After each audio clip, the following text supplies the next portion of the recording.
Hey everybody, welcome back to Sounds Like a Drum, Kane's independent media production. Today we're continuing our journey of drum sounds through the decades with the 70s, and today, a particular part of the 70s sound that I love a lot.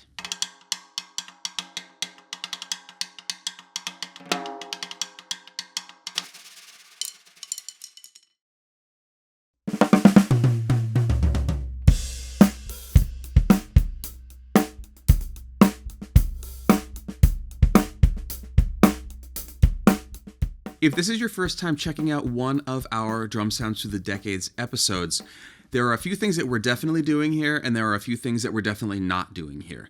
The first thing that we're not doing is going hard into specifically vintage gear, specifically vintage microphones, specific mixing or miking setups that would be about that time or that particular sound. What we are doing is using the drums that we have and imagining a situation where we're trying to recreate sounds from a certain time without going out and buying thousands of dollars worth of new stuff and trying to figure out how to use it. Now, the first thing that you may notice about the rig that we're using today is, first of all, it's what we like to lovingly refer to as a jelly bean set. It is mismatched, things from different kits that were the right size or construction or had other aspects to them that made them right for these choices here. Number two is no resonant heads on the toms, no resonant head on the bass drum.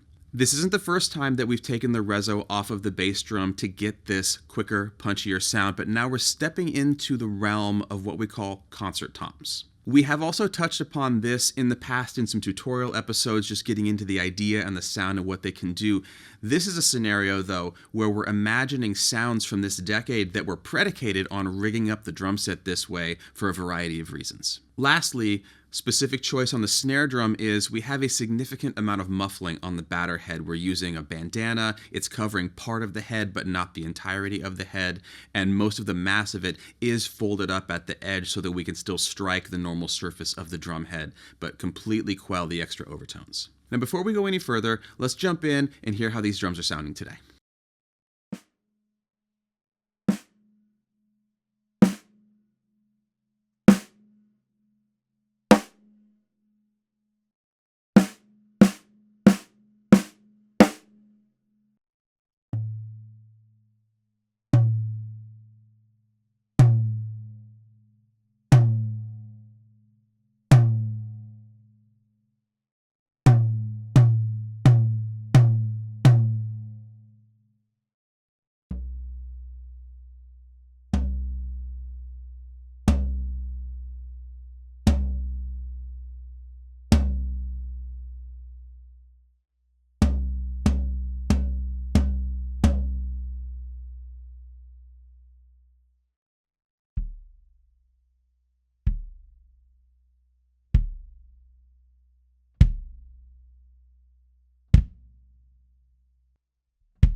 All right, this is already giving me wonderful 70s energy. And briefly, just to touch on how we are recording these, the choice of microphones and most of the placements are the same as we normally use. However, we have chosen to put the 5/18s that are normally on the outside of the toms up inside of the drums, because if you look at photos from the 70s, whether it's the Eagles or, what have you from that time, oftentimes they are actually putting the mics up inside of the toms, both for sound and also for a little bit of isolation from the rest of the kit. Other than that change, we have the D12 VR in the kick, we have our AKG 314s, we're miking the rest of the kit, and the snare is mic'd as it always is with a 5/18 on top.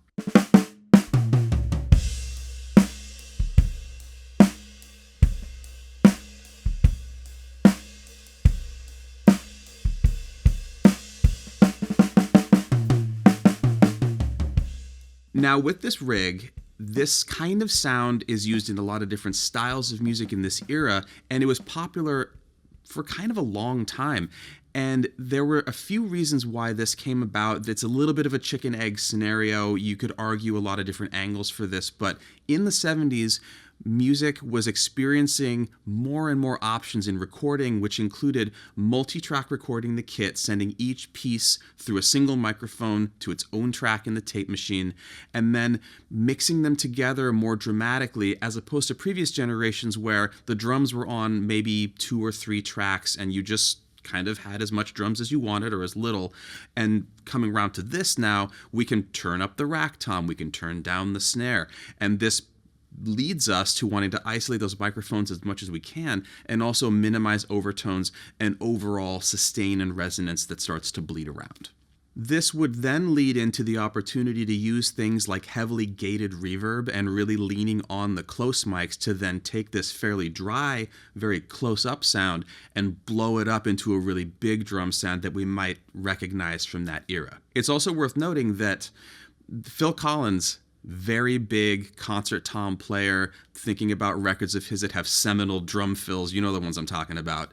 Those did come later than this. This is sort of like a precursor to that time period, so there was still a lot of experimentation going on, and between funk and soul records and folk records and pop records, they were all just trying to find their way in this new environment of multi-track recording and overlaying things. Now, if you want to hear these drums with some of that stuff put into them, some mixing, some compression, some crazy reverb, we're going to have special demos of this kit over on the Patreon. You can check out, follow the link below if you want to hear just how ridiculous these kind of relatively small sounds can get.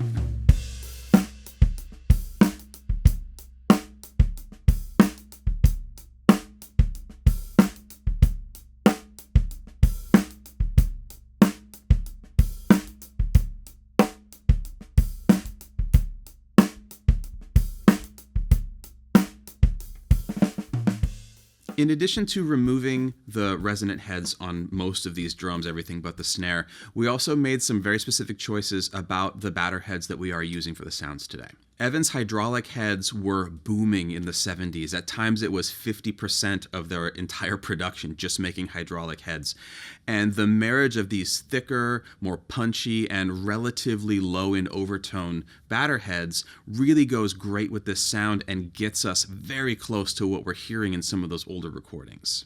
Additionally, dot heads, clear heads with a center dot of some sort, you'll see in a lot of videos on YouTube and other places, with the main idea being, again, we're trying to restrict overtones but still have a drum that's resonating enough to give us some tone. On the snare, we have a coated G12, sort of a standard thing that we use all the time. Because we are really aggressively muffling that head, that choice is not so dramatic, but generally speaking, if you were looking at this era, you'd be seeing a coated single-ply batter on snares. And lastly, we're using a clear EQ3 batter on the bass drum. We have a big pill, like a bed pillow in there.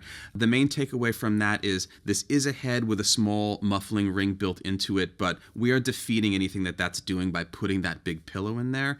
So it's important to pay attention to the fact that we're using a clear batter head on there to get attack. It's 2 plies, and then we're crushing it with a pillow so it's as short of a sound as we can get.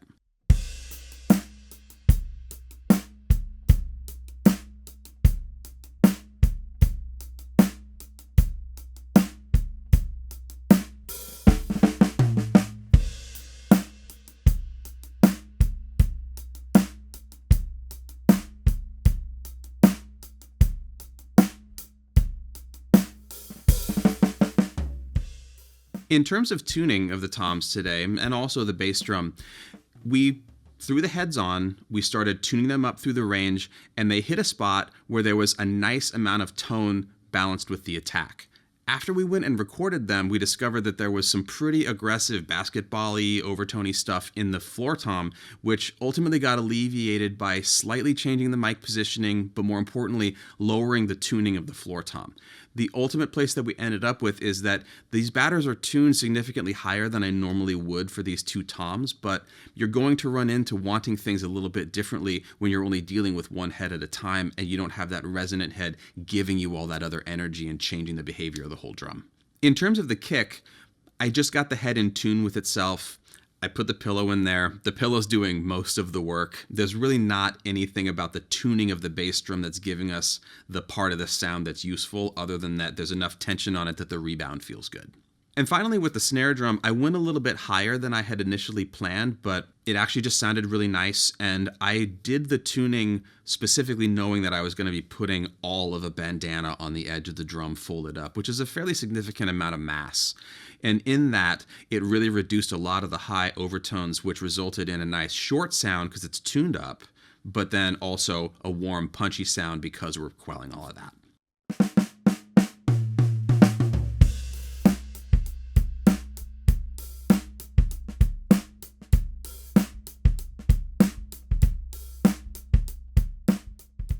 One more thing to note about these drum sounds as well is that depending on which group or which music you're listening to, you may be hearing rim shots on the snare. You will oftentimes be hearing center of the head, fat back, maybe the back of the stick rather than the tip for more mass, more low end.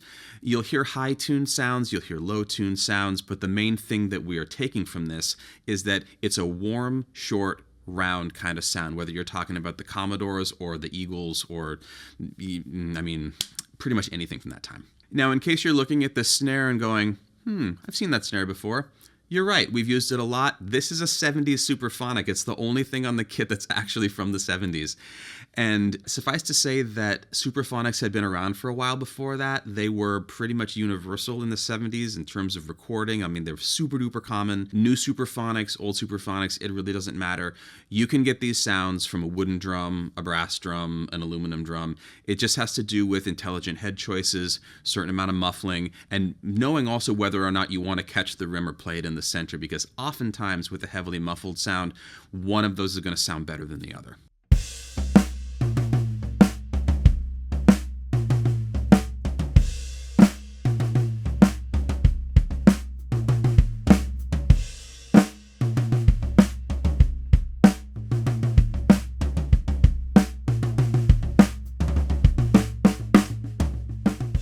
Now, things to think about if you want to experiment with these sounds with your kit at home that has standard toms like this and not actual concert toms. In the 70s, concert toms, and surely in the early 70s, were not common. There are tons of pictures of Elton John recording sessions and, all sorts of things where you can very clearly see that they're using standard drums. They've just taken the bottom heads off, put mics up in there, and they're off to the races.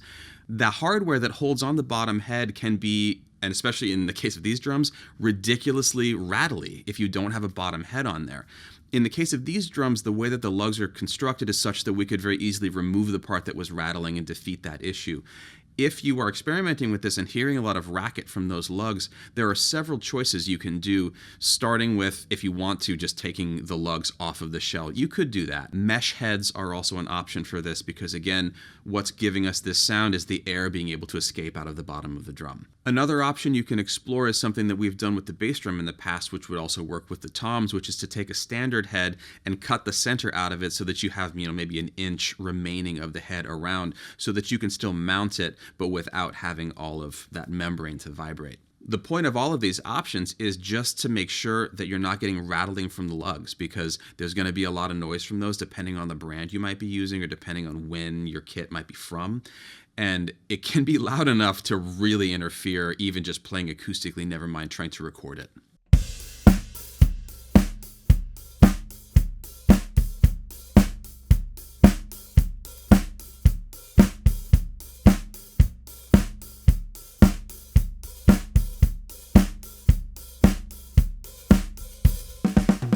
An additional aside that you don't have to do, but we're doing today for a variety of reasons, is using TNR True Vibe isolation mounts, both for the rack tom and also underneath the feet of the floor tom. In the case of the rack tom, to protect the bearing edge from the snare stand, and in the case of the floor tom, to balance out the resonance of these two, because this is quite a large floor tom, and it was feeling a little bit deader than the rack. We wanted them to match. Additionally, if you've ever set a drum straight into a snare basket, particularly without a bottom head on it, there's going to be some restriction of resonance and sustain out of that drum, so we are getting more mileage out of the tone by using these.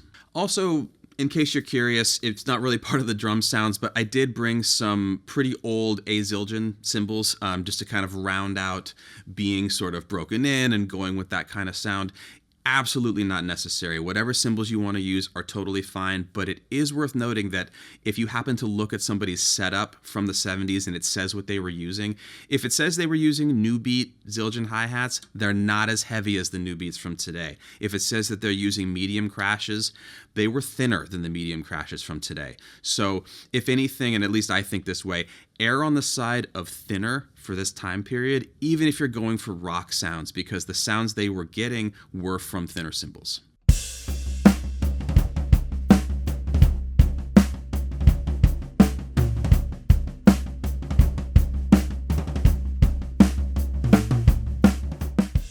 All right, that about does it for today. Thanks so much for watching. Please like, comment, and subscribe, and hit the bell so you hear about all of our new episodes. If you're curious about some extended cuts from today, they're going to be over at the Patreon. We're going to have a little gated reverb, a little mixing, a little EQing, trying to get into the vibe of those 70s sounds. If you're also curious about some example tracks that we use to kind of guide us toward the final sound we got today, we have some links below for you to check out, give you an idea of where we were coming from. And finally, we would love to hear about your favorite tracks that sound like or definitely use concert toms, and why you like them, really. I mean, is it a nostalgia thing? Do you do it now on your kid at home? Tell us all about it.